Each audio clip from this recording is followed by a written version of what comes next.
Gabby, a Serendipity book.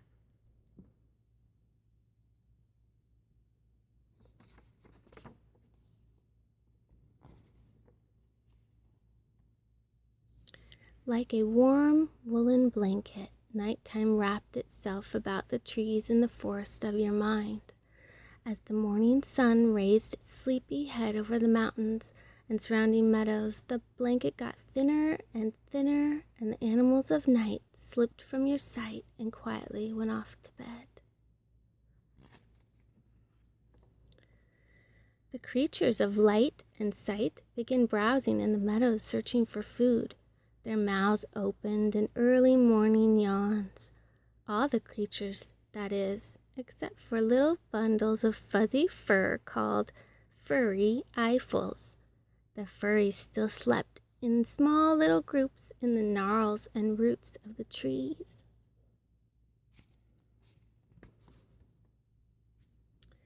The shafts of morning light crept across the stumps and bumps and slowly warmed the furry eyefuls to a new and exciting day.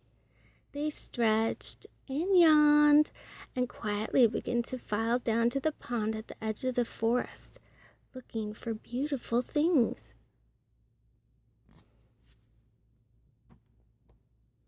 Quietly, that is, except for one little brown-eyed furry called Gabby. From the moment she woke, Gabby noisily began to tell everyone around her about her dreams from the night before.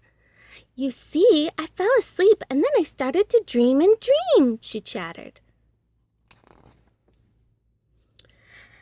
The other furries gently tried to ignore her as she babbled on and on. "I must have fallen asleep really quickly. Right after dark, it seemed like I hadn't slept at all when I started dreaming, and it wasn't one of your normal dreams, but a real special dream like I always have." "Shh," the other furries whispered. She looked around in total amazement and asked, "Why? You mean you don't want to hear about my dreams?" "No," said one of the furries as he took her off to the side of the trail. "We're going to the pond at the edge of the forest.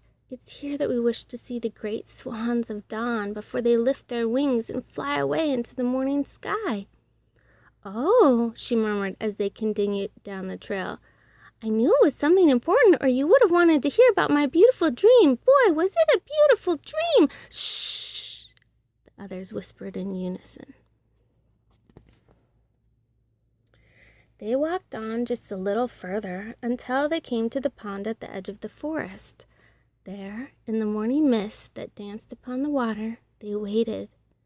Each furry eyeful hid behind clumps of cattails and water lilies, their eyes open in wide-eyed wonder.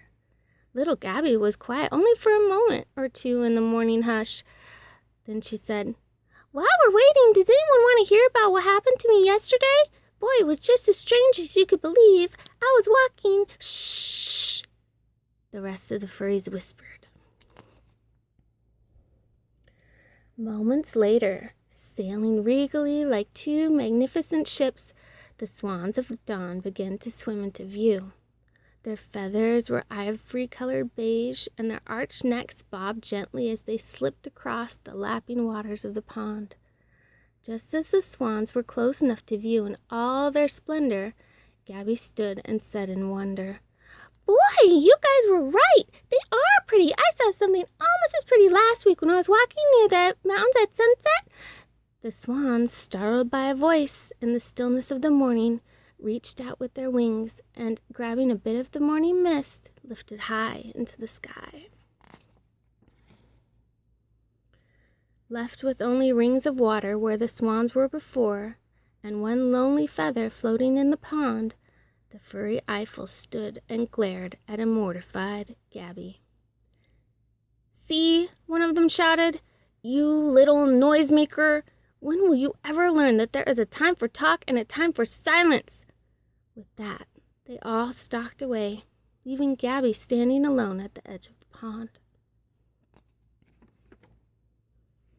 Thereafter, whenever Gabby tried to talk to any of her fellow creatures, they would either walk away or pretend that they heard her nothing more than the rustling of the wind. No matter what she said, they would look right through her and walk on by. She became so desperate for someone to talk to that she began to talk to the trees. She would talk on and on and on, but the trees didn't seem to listen, and they never talked back. Poor Gabby. She talked to the flowers and to the sky, but they didn't listen either.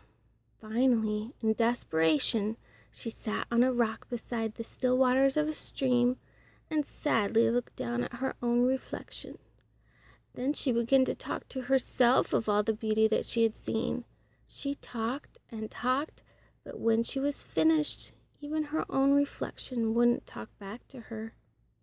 "What's the use of talking if there's no one to listen?" she sobbed. Large crystal tears dripped down her cheeks and plopped into the water. With each drop, her reflection in the pond was pushed further and further away until it seemed that even her own shadow had deserted her.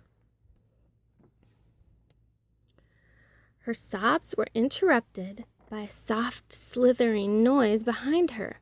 She turned quickly to see what it was. There, wrapped around the stem of a wild red rose, was the most beautiful snake she had ever seen.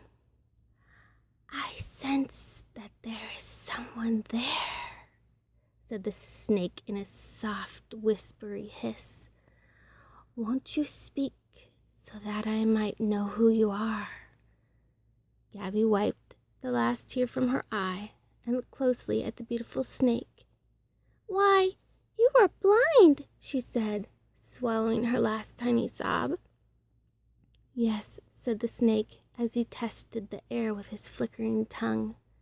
"My name is Cartouche, and I can just barely taste your tears. Why have you been crying?"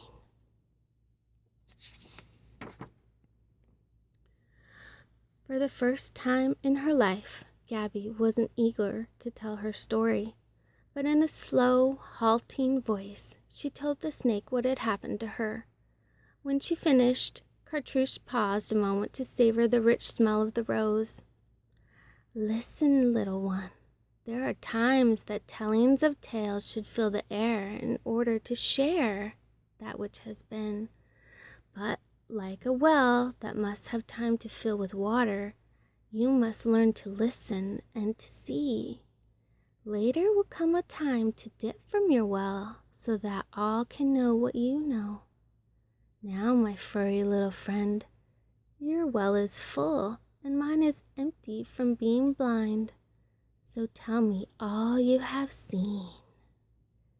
Gabby slowly started from the beginning and told the snake all of her tales, her wishes, and her dreams.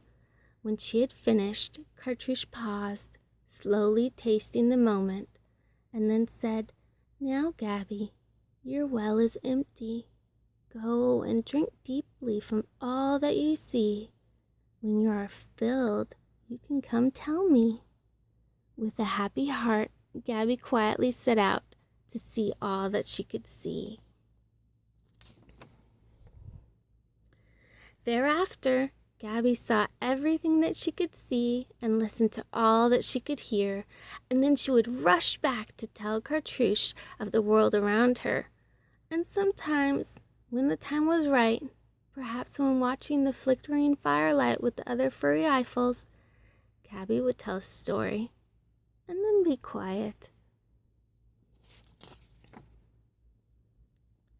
We see what we must see. Bright dawn, the suns glisten, but sometimes, like Gabby, we must also learn to listen. The end.